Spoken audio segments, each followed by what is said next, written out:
Magandang umaga ulit sa inyong lahat. Happy Monday mga kabrigadang Pinoy Survivor. Magandang hali, magandang gabi, whichever the case may be. Sama pa kayong parte ng Pilipinas o mundo. So, tutuloy-tuloy ko lang kasi naubos yung oras ko dun sa yung timer ko, tumunog nagpakita na. So, maraming salamat sa inyong continued na suporta sa mga nagtsatsagang manood. Maraming salamat. Yung mga inaaraw-araw ako kakapanood sa akin. Maraming salamat sa inyo.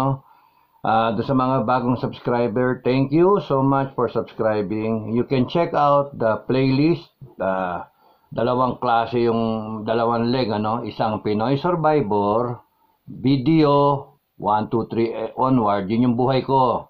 The story is, ginawa ko yung vlogging kasi imbis na isulat ko yung libro ko, yung libro ng buhay ko, na gusto kong i-share ng libre, imbis na gumawa ko ng libro na gagastos ka, abutin pa ng tag price niya, 1,000 sa National Bookstore, thereabouts or more, wala makaka-afford. So, better yung i-platform mo na lang na YouTube, tapos na share, panoorin niyo chapter, ganun ba. Kaya isang oras yun or a little less. So, hopefully ma-appreciate ninyo yung yugto ng buhay ko. So, panoorin nyo lang. And may aral kayo sa post to be na makukuha. Ang intent ko is for you to share it so that you will feel yung makikita nyo yung dinaanan ko, and then kung pwede, huwag nyo nang daanan yung mga dinaanan ko. That's why may mga lessons na ini-impart ako, tsaka mga konting wisdom na nakuha. Sa isang banda naman, yung Survivors Community Vlog, so numbered yun.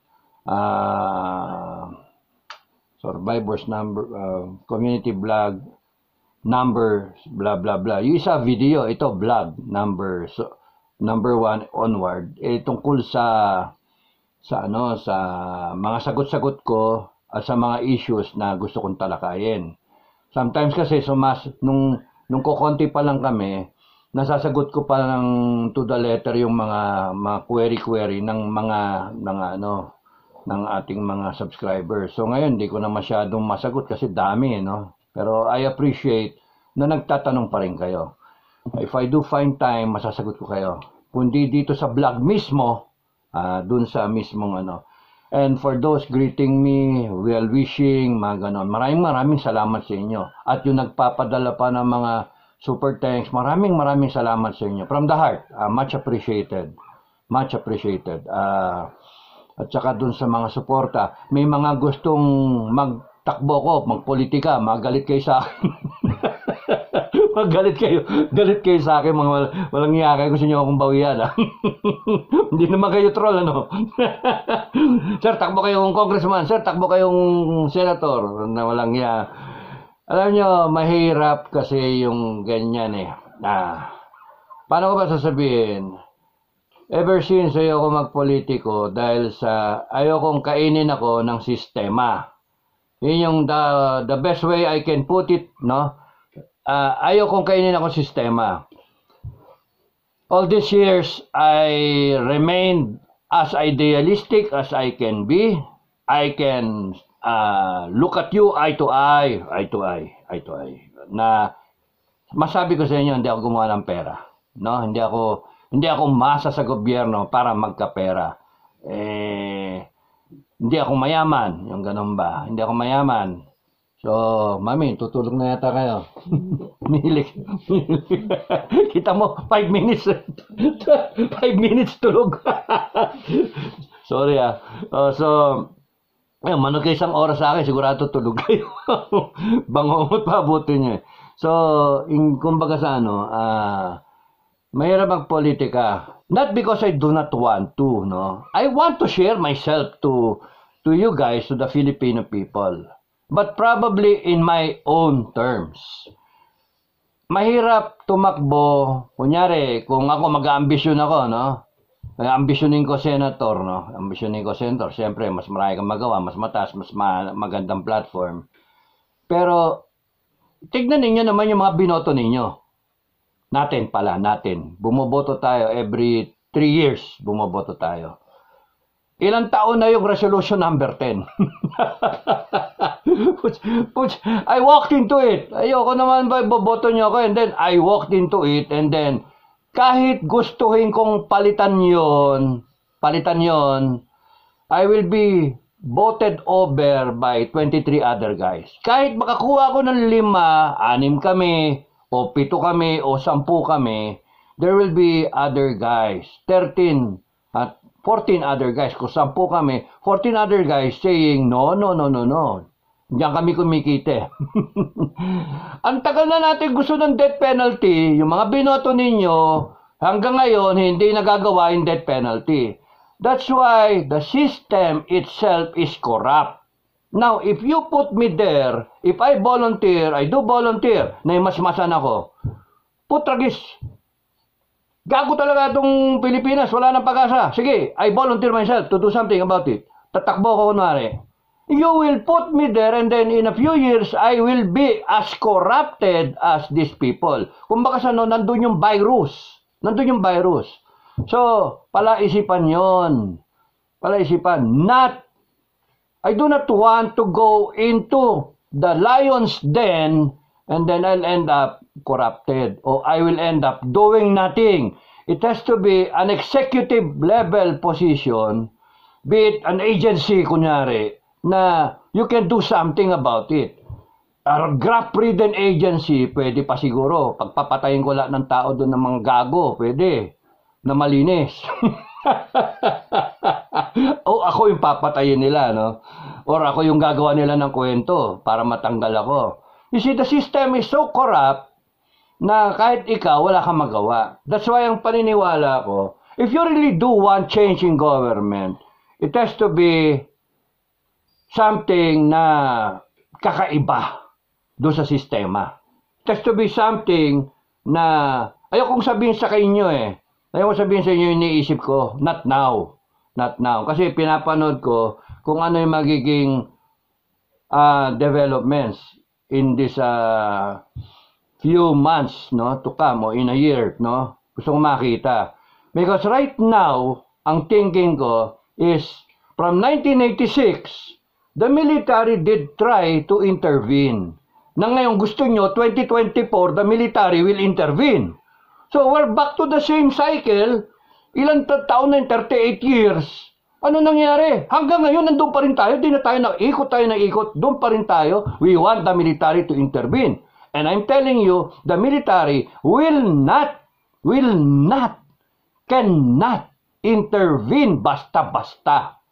So, yung those people speaking na mga vlogger na high hopes na yan, nagsalita na si PRRD, hindi basta-basta ganon ang dating. Hindi basta-basta mag-intervene ng armed forces because may disiplina ang armed forces. May sinusunod na chain of command. Mamaya, kwento ko pa sa inyo. Tutuloy ko yung sinasabi ko, no? Saan na ba ako? Okay. So, doon sa speech mo na ni BBM, sabi niya, pinadala sa akin to. Thank you, ha. Sino ba nagpadala nito? Never mind, baka ma-endorse. Okay. Una, bawal ang tamad at makupad sa pamahalan. Ano tawag doon?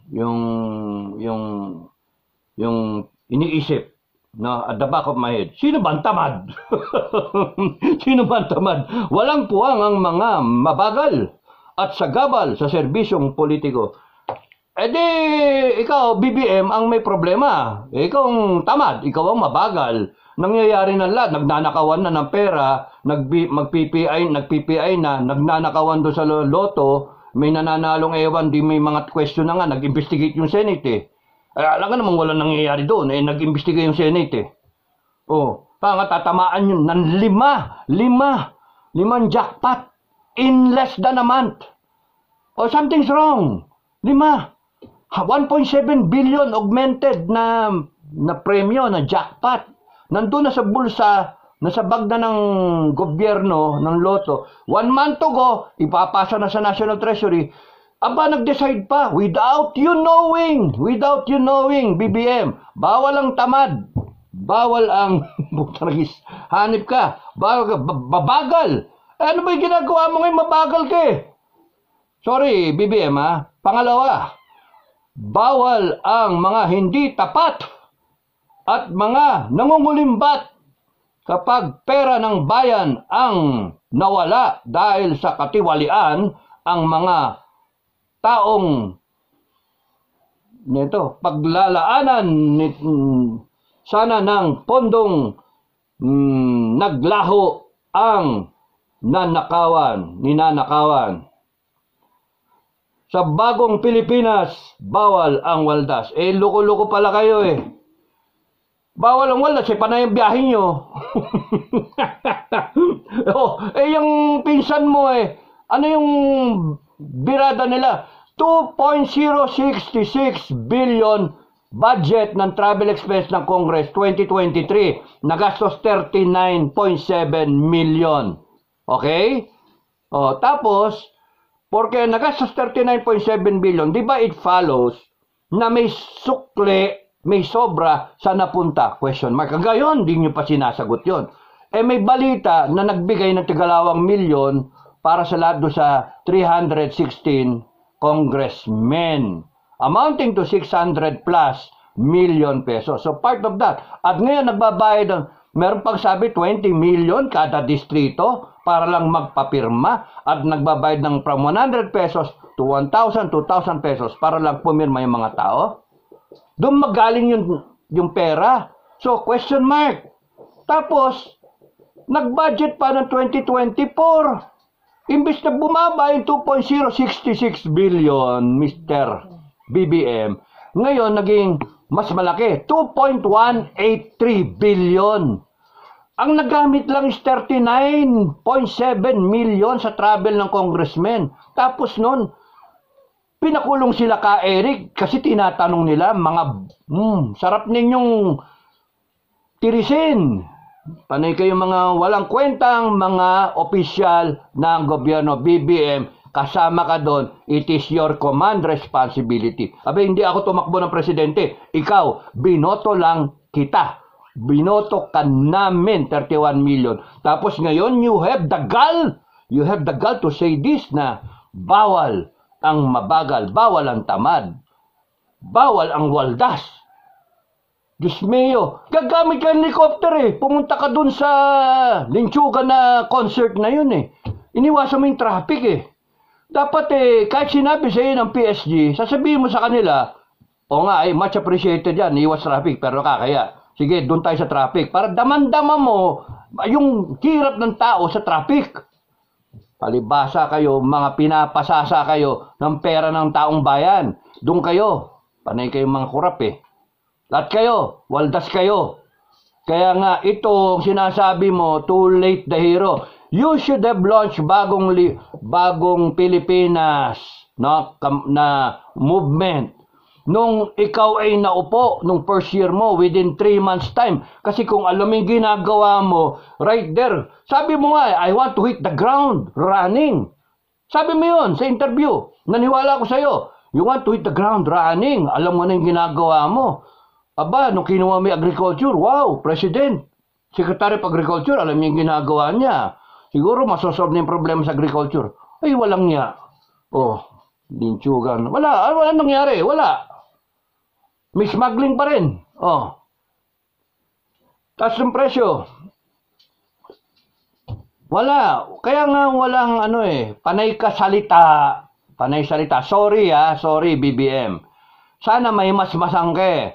Panay ka salita. Huwag kang magalit. Talagang totoo ang sinasabi ko. Panay ka salita. English ka pa. Hindi ka nagko-connect sa taong bayan because precisely wala kang i-connect. Wala kang accomplishment na that will create a dent, yung mayuyupi, that will create an impact sa buhay ng mga tao. Anong klase ka? Tapos mapipikong ka na ikaw babatikusin. Ay, ang layo mo sa tatay mo, malayo ka sa tatay mo. Yung tatay mo, makukuha ko pang magpakamatay para sa tatay mo noon. Lumabang nga kami Tapos noon ganyan ka. Nakakaya ka. Yun yung comment ko sa bagong Pilipinas talk show, no? Anong panay kayo ganon? Nangyayari ito ngayon Ano ginagawa mo? Ano ginawa mo doon sa loto? Tinanggal mo ba si Mel Robles? Nag-greetings ka pa ng happy birthday. Di ba? Ano yung bawal ang waldas, bawal ang magnanakaw, bawal tong dami mong bawal. Nangungulimbat. Ano ba ginagawa ng tao? Ano bang ginawa? Ano ba yung allegation? Malabong-malabo yung yung pamumuno mo, yun yung kinu-question ng tao. Kaya nga, nakakainis, di ba? Dadating ang punto na yung tao sobrang inis, lulusubin ka dyan sa Malacanang. PSG, mahirap i-defend ang Pangulo pagka yung mga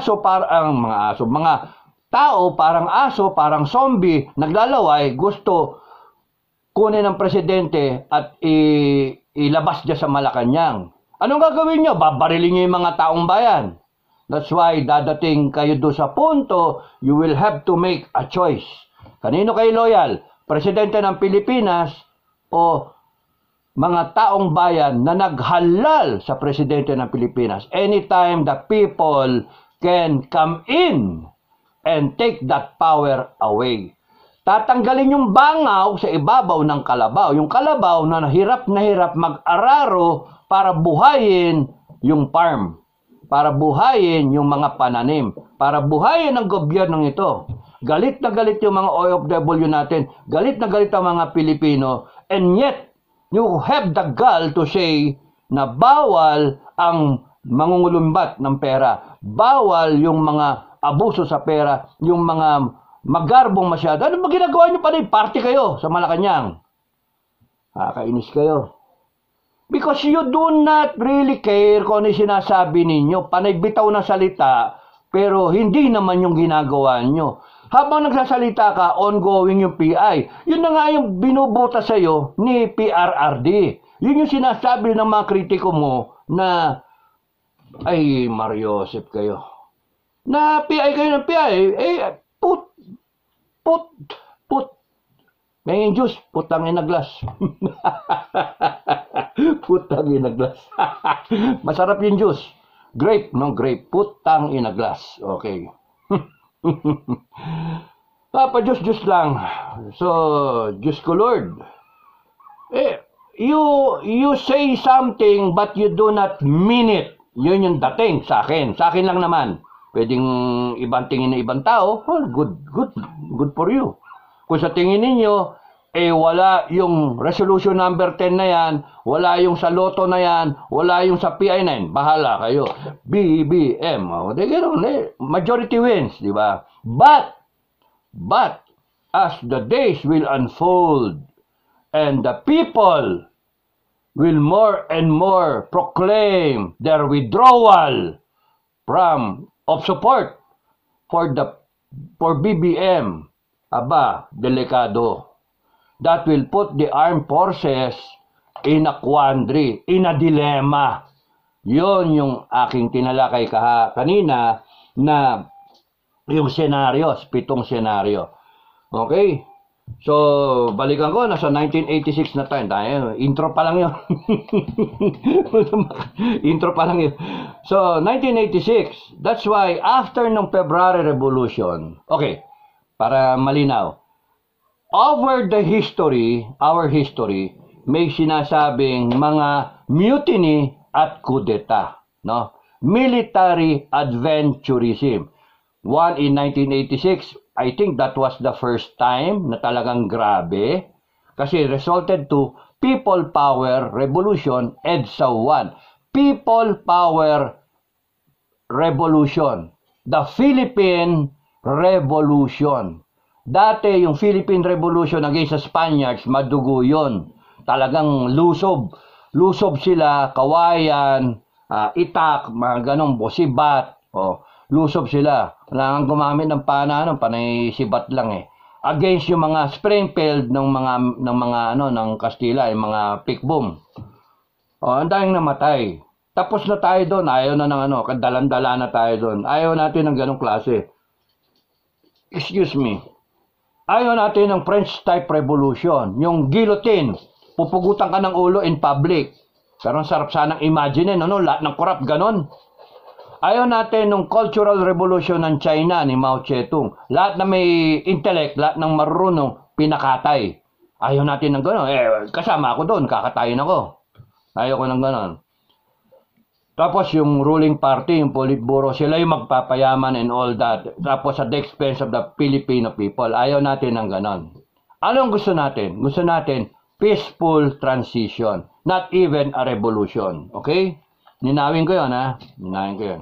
Peaceful transition. Kaya nga ako, by way of manifesto na wala pa nga 20 milyon pumipirma, ang daming ganon-ganon na nating mga kababayan. Ngayon na. Lusob na. Military. Kumilos na kayo. Tikitig na niyo yung mga. Gusto niyo mauna yung military? Hindi mauuna military. Ano rason na military mauna? Because hindi ganun nga ang training ng armed forces. Hindi ganun. You cannot dictate to the armed forces. Basta-basta. The armed forces will protect you as citizens of the republic. They will protect the country. They will protect the duly constituted government. In this case is BBM. They will protect BBM. They will protect the state.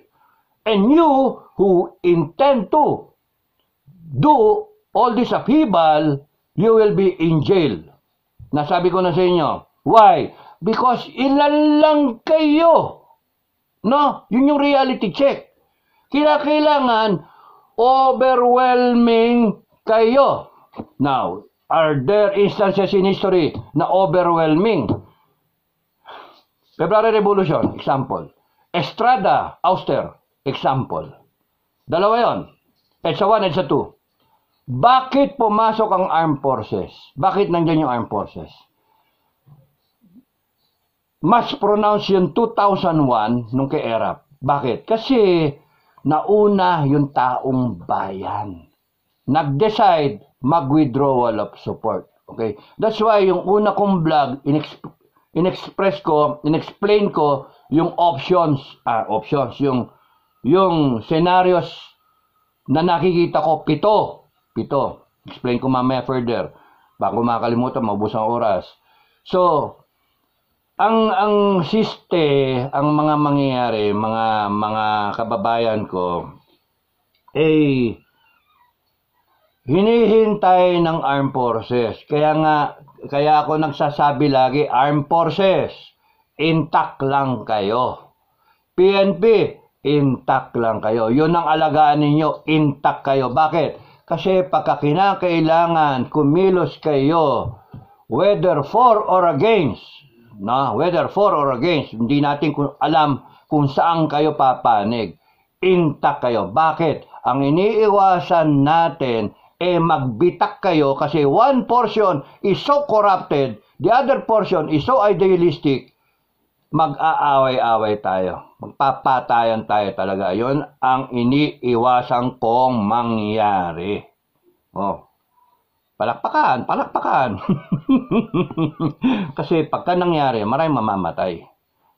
No? Makikialam, pati yung mga retirado, pati yung mga patay, magbabangon, makikialam yung mga retirado. Doon mahati. Ngayon pa lang, nakikita nyo na, hati na. Hati ang mga PMayor, hati yung mga manifesto, may manifesto na pro, may manifesto na against, may mga pa-picture pa, mga selfie with tambalolong, and expression of support for BBM, may expression of support para sa taong bayan, may expression of support kay PRRD, mga Duterte, no? That's why I have to blog about it na, hey guys, it's not between Marcos and Duterte. Okay? It's a fight between good and evil. Good versus evil. It's a fight against truth and lies. It's a fight against justice and injustice. It's a fight against the Filipino people versus yourself. You have to make a choice. No? It just so happens na yung Duterte is pro-people. Okay? But you have to take a standard much higher than this political overview. This political na nangyayari ngayon na is it Marcos or Duterte ganito? No. It has to be the ideal, yung standard. Right and wrong. Diba? Truth and lies. Diba? Good versus evil. What's good for the country? What's bad for the country? Yun yung choice. The Filipino people as the sovereign people, no? Over the Constitution and then over government and all that. Anointed by, guided by God Almighty. Yun. You have to look at that from that point of view. Hindi yung, BBM ako. Duterte ako. Sabi ko nga sa inyo, it just so happens na yung Duterte is perceived na more Filipino than BBM. Why? Nakikita nyo nangyayari. Kita nyo yung balita. SOCMED, saka sa ano. Sino pumupunta sa sa mga party? No, sino pumupunta sa ribbon cutting noon? O di ba si Pinoy? Ay galit na galit ang taong bayan na dumadating yung mga kabaong na sa 44 na recently ang daming remember sa 44 mga salita. Eh yung gawa pag kami tinatamaan na sundalo, may namatay na sundalo, nasaan? May nalindol, merong nabaha, merong namatay na Pilipino, nasaan? Yun yung joke nasaan ang Pangulo Tapos bawal ang mabagal, bawal ang sagabal sa serbisyong politiko. Serbisyong politiko, you be visible as the president. Tugunan mo yung mga hinanay ng taong bayan, mahal ang bilihin. Pangako ka ng pangako, hindi mo nagagawa. Tapos ngayon, sasabihin mo, yung salita against the PI, ang magsasalita pa Senate President, hindi ikaw. Yung pala, sasabihin ni sister mo na, alam mo, yung PI, that will extend your term to 10 years. Ay, sus, Mario Joseph naman yan, Kaya nga, deception. So, saan papanig yung tao? Mas may tendency yung tao pumanig kay Duterte. Because totoong serbisyo at nakita ng taong bayan yung kanyang style of leadership. Ikaw, are you a good leader? No, sinasabi ko nga Again, in another vlog, is a question of leadership or character. Nakita ko hindi na nga leadership, character something's wrong. Hindi ko pa nga nadidiscuss yung IQ, yung EQ, yung AQ. Something's wrong with yung EQ mo. Yung IQ, pwede pa, papasa Pero yung EQ, emotional quotient mo, yung adverse quotient mo, ano pa yung isa? Shucks. Senior. So, something's wrong with your yung character mo. Yun yung in question. Magsasalita ka sa harap ng tao, pero iba yung ginagawa. Di ba? May question nga sa pagdodroga. Ayan, kita mo, sinabi ngayon ni Duterte na you are in the narcolis. Ano ngayon ang solusyon mo? Ano yung solusyon mo dyan? Panonoorin ka ng taong bayan. And if yung actions mo ay mali, wala na. Okay, so balik ako doon sa topic ko ba maubos ang oras. 86, people power. Natanggal yung tatay. Nakialam pa CIA noon. Nakialam yung mga Amerikano. Pero basically, natanggal yung tatay mo. Okay. So, walang nagawa yung strongman. No? Strongman yon. Ikaw, weak leader. So, inaano ko lang, papasok-pasok ako ng comparison, no? 86. Noong 86, matapos yung People Power Revolution, bumalik kami sa field duty. Ako, na-assign na ako noon from Mindanao, nag-US Ranger ako, balik ako, instructor ako, doon ko na-meet si Patol, General Patol, sa mga vlog, no? Tapos noon, pinalitan ko si Lieutenant Kidilla, Andy Kidilla, doon sa Cagayan Valley, First Scout Ranger Company, para makapag-schooling naman siya ng British Commando. Imista ko, swerte, inabot 3-star general. So, pundita ko sa kanya, doon ako. Tapos doon ako inabot. And then, bumalik ako. Pagbalik ko doon, pinupuntahan kami ng mga RAM. Si Colonel Tirso Gador, I think first captain din yun, ano, ng class niya. Colonel Tirso Gador, parachutist, master jumper yon, pumupunta, and then he was trying to explain that the RAM, yung grupo nila sa SND, they were trying to establish, tandaan nyo ito, a martial tradition. Mista, tandaan mo ito, yung in-explain ko, sabi ko sa'yo. A martial tradition.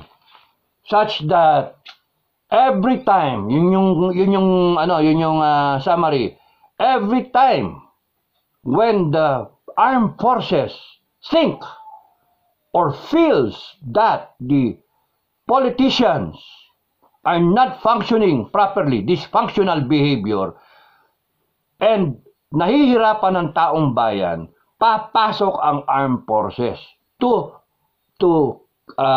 put everything in order, and then aalis siya ulit and then give it back to civilian authority. That was what they're trying to do as a martial tradition. Papasok ang armed forces lagi na nag-aano ang mga civilian. That was the intent. Aayusin nila. Nagkahagulo, ginulo ng politicians, etc. Pasok ulit yung armed forces. Just like nung nag-aabuso na daw, abuso na yung Marcos administration, senior, marami ng kalaban, nagkahagulo na Pilipinas, pumasok ang RAM. Tapos noon, bumakla sila ulit. Okay. One point. Perception ko, nisip ko noon, they're trying to clean up the mess. Kasi ayaw natin, naisip nila, baka laging ganyan na lang. Laging ganyan. So that's why it cannot qualify a martial tradition pagka may mess ang mga politicians. Doon papasok yung armed forces. Okay? So, para bang ginajustify yung actions na nangyari. So, parang lumalabas, it wasn't a coup d'etat. Parang ganon. It was parang the start of a martial tradition. Papasok yung armed forces kasi matinong armed forces. Okay, I don't know kung in-explain sa iba, pero yan ang inabutan kong explanation nung nandun kami. Kasama ko yung mga sundalo na pina-attend kami doon sa Tugigaraw, under Colonel Aguinaldo, at nagsalita si Colonel Tirso Gador. In a few months, patay na siya. Na aksidente sa parachuting na sa Manila Bay, tinangay, and then boom, malangit nawa si sir. Well anyway, ganun yung dating. Now, fast forward, 87, 88, may mga kudeta, kuno at mga military adventurism na tinatawag. Pwede ng mutiny or pwedeng sabihin nyo ng military adventurism na grabbing the power and then parang gustong tanggalin si Cory. Okay? Kaya ko nasabi in previous vlogs na nagsisisi yung grupo nila Sir Greg Honasan. In fact, hinabol pa nga siya, di ba? Tinugis. Nakulong siya sa barko. One episode, sinabi ko, pinuntahan ko pa siya. Bago nung 89, naku, because magkakaroon na 89 na mutiny, kuno. Okay, mutiny yon. So, 7 o 6 yon in between 86 to 88. May mga nangyayari. Black Saturday, God Save the Queen, mga ganun. Dinaanan namin lahat yon. Yung iba nakampi, yung iba kaaway, yung iba nagwatak-watak, yung iba nasira yung karir. Dahil sa mga ganyan na military intervention, na military ek na yan, martial tradition. Bottom line, after ng 86 kasi, akala, Cory Aquino will be doing something good for country. Ang nangyari nagkaroon ng 1987 Constitution, tapos nagkagulo-gulo na tayo kasi yung mga politiko na umupo, sila naman. Nagpayaman yung mga tao and even generals under Marcos Sr. at that time. Ang tawag doon sa mga generals noon, the new oligarchs, no?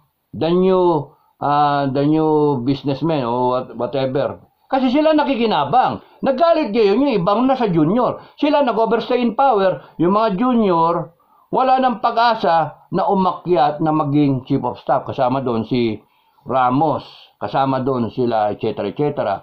So, yung iba, ayaw gumalaw kasi nakatutok na sila. Si General Patol, nakatutok na. Magiging commanding general na siya. Okay? So, yun yung kwento. That's why yung loyalties, nandoon yun, lalo na kung makikinabang. Again, nandun ako sa standard. When it comes to a choice, it's not between party Marcos, party Duterte, or ganito ganyan. It has to be, the choice has to be, kung ayaw nyo magkamali, Filipino people against yourself. Yun lang yun yung choice. Truth versus lies, deception, diba? Right versus wrong, yun lang yung choice, yun yung ideal. Kaya hindi kayo magkakamali. Pero kung kayo, taong bayan, ang posisyon ninyo personalities, ang posisyon ninyo is, hindi, walang niya ito, gagon to. Durugista to. Yung mga ganun ba? Wala, kasi you're sticking to personality. You have to look at it at a higher plane, at a higher level. Okay? So, mawawala kayo makokorrupt kayo, magagamit kayo pagka ang thinking ninyo yung mas mababa na style na thinking. You have to be in a higher plane, looking at things na the proper way. The choice is country, love of country, love of the Filipino people as against yourselves. If you believe that you have to sacrifice yourselves, yung personal advancement mo, yung personal nakabig mo, etc. etc. Kasi ang sinasatisfy mo is yung taong bayan, yung the good of everyone. Madali, di ba? Madaling ma-discern. Okay, so balik tayo dun sa mga kuko na yan, no? So may mga ku. Ano ang nalaman ko? Ano yung natutunan ko? It cannot be military ang mauuna. Ang special lang doon is yung 1986. Nauna ang military. Nauna. Sila JPE, Grego Nasan, et al. Ram. No, magmimista, classmates sila. Nauna sila. Pinagplanuhan. The mere fact na merong contingent na papasok sa galing Pasig River, no? Nakabangka, naka-rubber boat sila na special operations. Magaganon sila. And then me, insider nandun sa Malacanang to take care of the first family. Pinagplanuhan. Okay?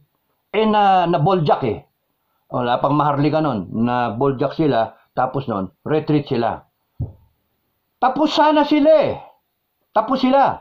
With the might of the armed forces, following Marcos. At that time, mga loyal pa yung mga reservists, yung mga reserve officers kay Marcos, sila yung nakapwesto So, ano nangyari? Tumawag si Cardinal Sin, si Enrile, JPE, sinabi na naniniwala sila si Cory Aquino ang nanalo sa eleksyon. Yun yung isang malaking pagkakamali. Bakit? Pinikap yun ni Cardinal Sin at sinabi on radio at TV na tulungan ninyo ang armed forces natin. Ayun na ang people power. Tapos, ang buto-buto, people power. Tandaan nyo yun. Yung sangkap ng tao, yun yung mahalaga. Saka nakakita, milyon na tao pinoprotektahan yung ilan, 2,000 na sundalo as against 100,000, 120,000 PCINP tsaka yung armed forces at that time. 120,000, 80,000, ganon. Walang magawa. Walang magawa. That's why, yun yung ano natin. So, ang ano doon, mahalaga yung tao. Okay? So, fast forward, nangyari yung mga God Save the Queen, wala, palpak. Walang tao, walang sumuporta. Nangyari yung mga Black Saturday, wala nagawa.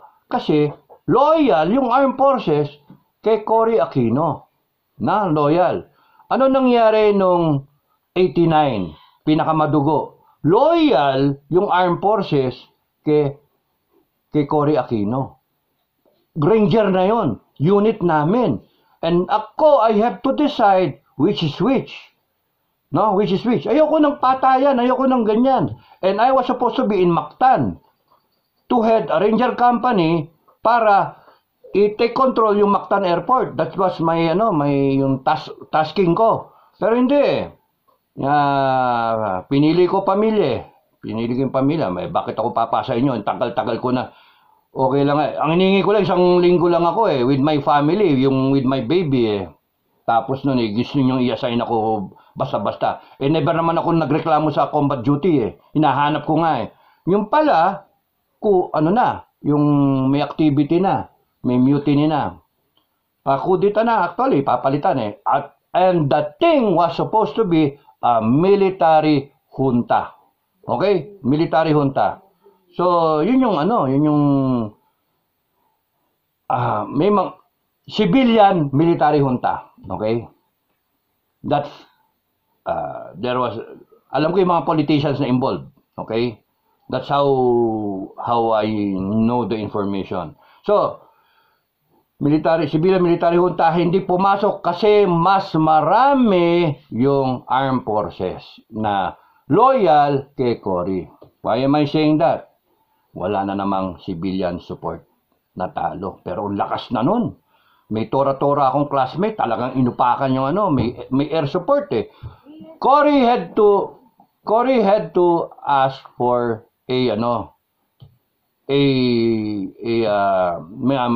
intervention ng Amerikano. Yun yung doon. She has to ask for it. Kaya dumating yon. And na-compromise yung ating supposed to be US bases, pero thanks to 1990, 1991, sumabog yung Pinatubo, and then 1992 na umalis yung Amerikano, napilita umalis kasi ash cloud Tapos noon 1992 bumoto yung Senate natin. Actually it was a useless vote because ayaw nang bumalik na Amerikano. Pinipilit natin humingi pa ng pera, $700 million pa yata noon for rent, etc. So umalis na Amerikano. Kumbaga ba't nyo kami sisingilin we're providing security. Nung pagalis sa Amerikano, na-embolden ang tag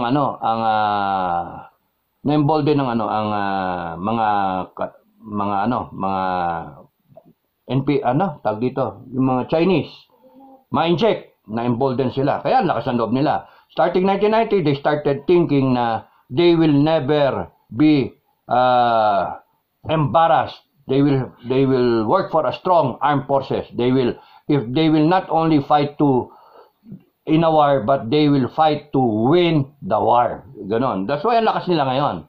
1990 yon. Dumating si Ramos. Wala. Nag-weekend tayo lalo. Binenta lahat. Tapos nawala yung pera. Na-divert somewhere. Yung para sa AAP modernization na nag-lapse yung batas na kinrate na AAP modernization, wala na. Tapos ngayon, nirevive ni Pinoy. So, ganun na late tayo ng gusto. Politiko na naman ang may kasalanan, di ba? So, ano yun? Ewan ko. Meron niya ito. May emergency ka? Ano yun? Lakad na?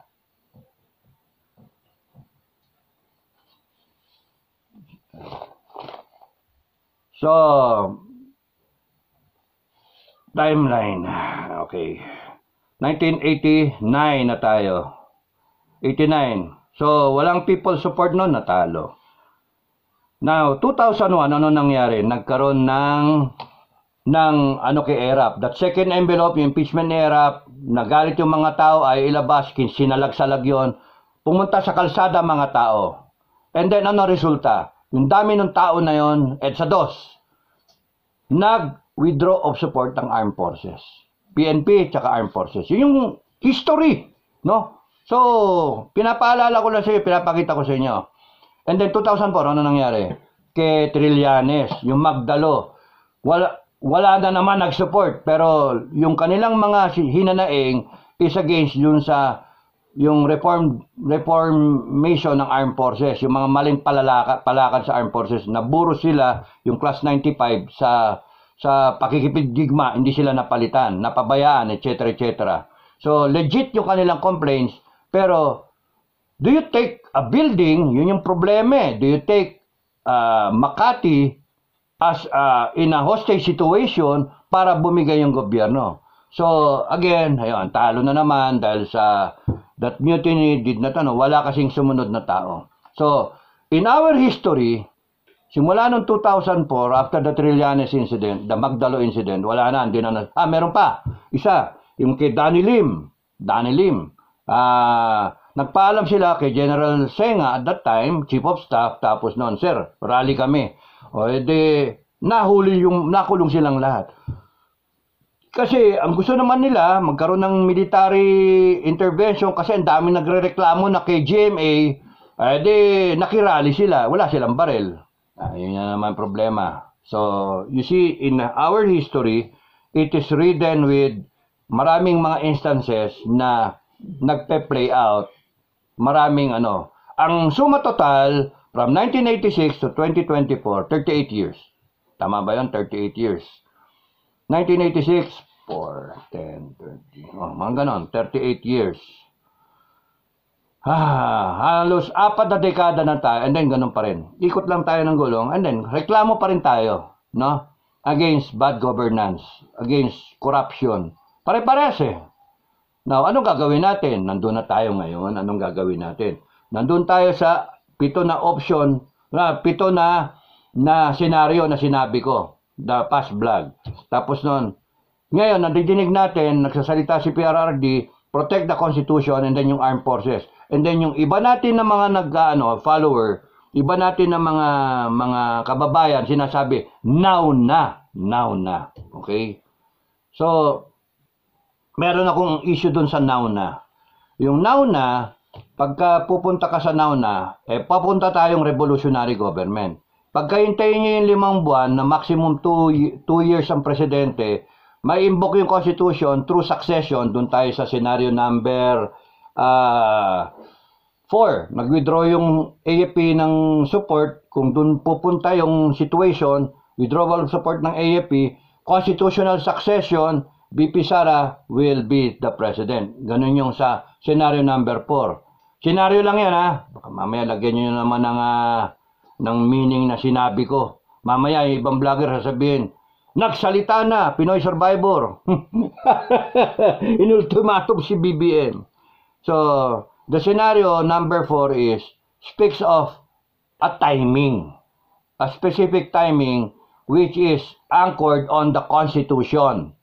No? Na sinasabi, if by succession, the Vice President takes over the position of the President because of circumstances na nag-develop, the Vice President cannot be re-elected sa susunod na election, 2028, to the position of President that the Vice President will be holding for more than 4 years. And more than 4 years is up to June 30 of this year. So July 1, it is less than 4 years. So pwede siyang ma-re-elect sa 2028. Okay? That's why yung scenario number 4, wherein yung tuloy-tuloy lang ito hanggang sa nagka-express ng concern, merong tao na pro-BBM, may tao na paramihan ng numbers game, tapos noon, biglang nag-decide ang armed forces. Hindi natin alam kung paano siya magde-decide, huwag niyong pangunahan, but in the scenario number 4, kunwari nag-withdraw siya, and then nagkaroon ng succession, yung timing doon is that it has to be tapos na yung June 30. Exactly 2 years of the presidency of BBM, such that it is going to be less than 4 years of a Sara succession to the presidency by starting July 1 onward within the Constitution framework. No? Ngayon, yun yung gustong baguhin ng mga kumunoy na to, ng mga sa Congress, na mawala yon, mawala lahat. May extended si BBM in 10 years na, sabi nga nung ate niya, ganon. Tapos no na, yun yung inaangas ni PRRD, protect the Constitution. Bakit niya kailangan palitan yan? Kasi kaduda-duda yung mga utak nitong mga magpapalit ng Constitution. Kasi yung mismong Resolution number 10 na sinasabi ko rin na yun na muna ang ayusin nyo. Ba't yung papalitan yung Constitution? Mga loko-loko kayo, i-amending nyo. Yung question mark nga sa pera, hindi nyo ayusin. Yung question mark nga doon sa investigation ng PCS, hindi nyo ayusin. Yung question mark doon sa sukli ng travel expense niyo, hindi nyo ayusin. Mga animal kayo, tapos mag-ambisyon kayong palitan. So, yung wag nyo kami lokohin na it's yung constitutional provision on economics ang papalitan nyo. Economic provisions. Hindi kami tanga, hindi kami loko-loko. Gagaguhin nyo ang taong bayan. At sinasabi ko sa inyo, pag kaya ipinilit ninyo, good luck sa inyo. Good luck.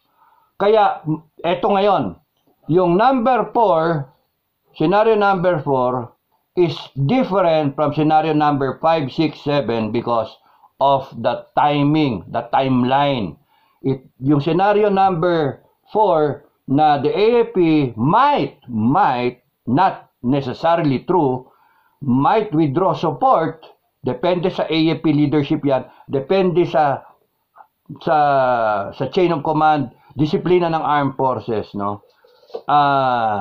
They will withdraw their support because pinapamature nila yung BP o whatever. I don't know. No one knows. I'm just presenting the scenarios na pwedeng mangyari. So, kung gusto niyo yung magkaroon ng scenario number 4, wag niyo madaliin yung armed forces na mag-withdraw ng support. Because nanonood yung armed forces, alam din nila yung constitution. Alam din nila yung pwedeng mangyari. Alam din nila na ayaw nila na 4 na taon lang si BP Sara, tapos sa 2028 hindi na siya. Iba na. Sino? Wala naman pwede. Ang ganda ng dating ng BP Sara because siya ay number 1 performing agency sa buong gobyerno. Number 1 na government official sa buong gobyerno. Number 1 sa presidential survey at 35%. 2028 pa layo-layo, 35% na siya. Ay, Diyos ko. Ang layo na second. Si Tulfo, 22%. Masama pa papel ni Tulfo ngayon. Because, and that best na tumakbo siya is Vice President. Kalaban niya, si Amy. Pero question mark parehas yung dalawa. Why? Parehong Senate Parehong Senate. Ang sa akin, hanggang hindi ninyo tinutuwid yung resolution number 10, ibig sabihin, lahat kayo dyan nakikinabang. Hanggang hindi nyo tinutuwid sa Congress yung resolution number 10, lahat kayo nakikinabang. Yun ang issue ng taong bayan Yung pera namin ginagastos ninyo Liquidation by certification. Lahat kayo kawatan. Yun ang dating. Ayaw namin lahatin. Ang problema, ba't kayo natatakot na ayusin? Kasi makikita. Kaya ngayon, ang tingin ko, sa coming months, magkakaalaman na ng barahayan. Yung mga mauuna, sikat sila. Pero yung mga mauhuli na magte-turncoat, yung babaliktad na at kakampi na, magkakampi-kampihan na yan. Yan ang mangyayari dyan, magkakampi-kampihan. Political survival. Kaya tandaan ninyo, mga Pilipino, kung gusto nyong mabago ito, baguhin ninyo yung thinking process ninyo. Baguhin ninyo yung sistema natin. Mali ang sistema natin. How can a person survive kung ikaw umangang ka ng 100 milyon? Unahin niyo yung pamilya niya, unahin niyo yung kanyang pitaka. 100 milyon. May oras pa ba? Okay. 100 milyon. Wala. Now, sabihin ko na para matapos to. So, meron tayong mga historical background, may timeline, may experience tayo. 86, 87, 88, 89, coup ridden, mutiny ridden, hanggang 2004. 2004 nga. Hanggang kay Danny Lim. Yun yung strike nila ba? Pati yung sa Marines, di ba? Yung nangyari noon. Tas pulong silang lahat. Muntik pa ako doon kasi sumasali ko doon kay Danny Lim. Sabi ko kay sir, nabisita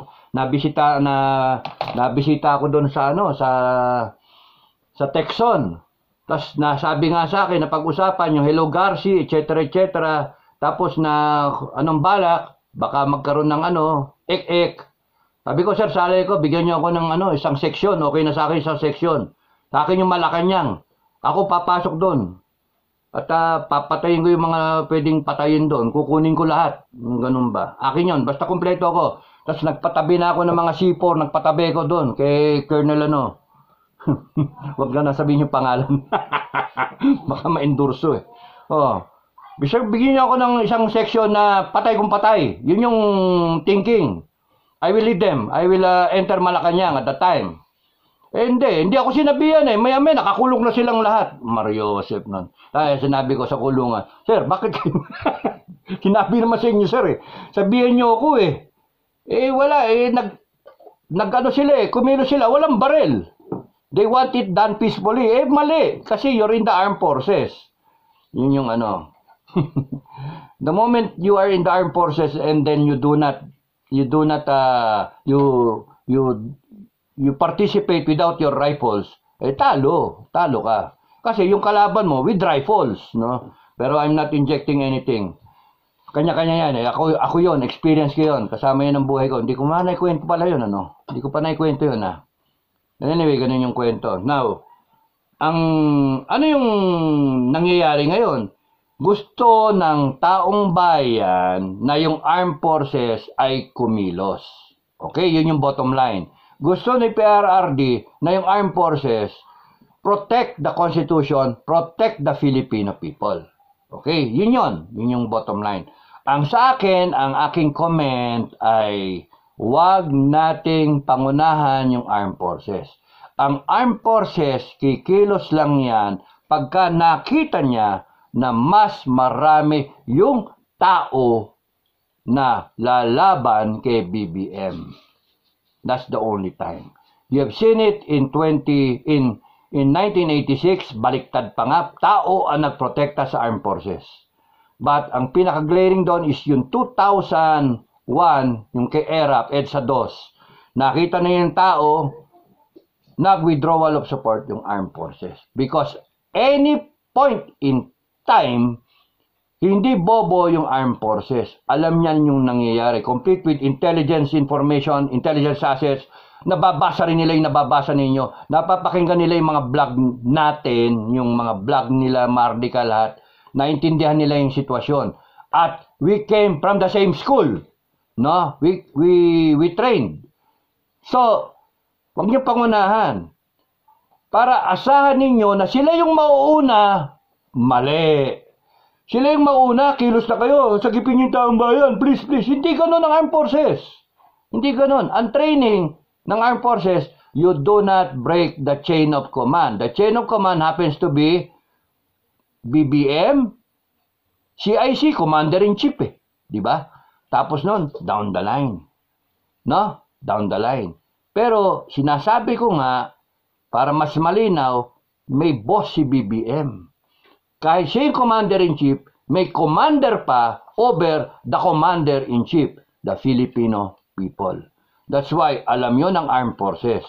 Pero hanggang hindi pinapakita ng taong bayan, kayo, hanggang hindi nyo pinapakita at ine-exercise ninyo yung inyong sovereign will na ayaw nyo sa presidente nato, abusado itong presidente nato, ayaw nyo mag-ingay, ayaw nyo mag-participate, gusto nyo tanggalin yung presidente sa kanyang posisyon at install ninyo yung dapat by succession, hindi kikilos ang armed forces para sa inyo. Sorry pero that's how it is. The armed forces will only break the chain of command if it sees that the boss over and above the president marami. Ang kinakailangan makita ng armed forces is that yung 31 million ng presidente ngayon, si BBM, ay wala na. At mas nakakarami yung ayaw sa kanya. Worried ngayon yung armed forces. Kung pwede lang magsalita para sa kanila, hindi naman ako spokesperson nila. Worried ngayon ang armed forces kasi yung pamilya din nila. Problemado rin sila kasi nagra-rise yung drugs, no? Nagra-rise. Baka yung mga anak nila mabiktima rin ng droga. Baka yung asawa nila o yung mga anak nila ma-rape ng mga tarantadong kriminal. Pumapatay. Ayaw nila. Ayaw nila yung mga NPA baka dumami, magpalakas. Ayaw nila yung pera na ninanakaw. Kasi sila rin may deduction. Nagbabayad din sila ng taxes. So we are all in the same predicament. So you see? Pero trabaho ng armed forces, wag nilang bitawan yung kanilang ginagampanan na tungkulin kung nasaan man sila. Kay 4-star, 3-star, 2-star, 1-star, down the line to the last private. They will follow certain norms, traditions, and training and existing regulations. They will not go beyond that unless yung taong bayan mismo ang kumilos. So maliwanag, yung 86, 2001, ang nagpapakita na yung armed forces ay kikilos. Baliktad yung 2000, yung 1986 nga, mali pa nga yun eh. 2001 ang glaring example. The armed forces will protect the Filipino people. The armed forces will protect the Constitution. Nandun yun. Kaya hanggang hindi kayo involved, hanggang hindi nakikita ng armed forces na ganun kaseryoso ang mga tao, walang mangyayari. So you're barking at the wrong tree. You have to be, it has to be you. Kayo lang. Kapwa Pilipino. So, I rest my case. Maraming salamat sa inyo. God bless everyone. God bless the Filipino people. Bye-bye.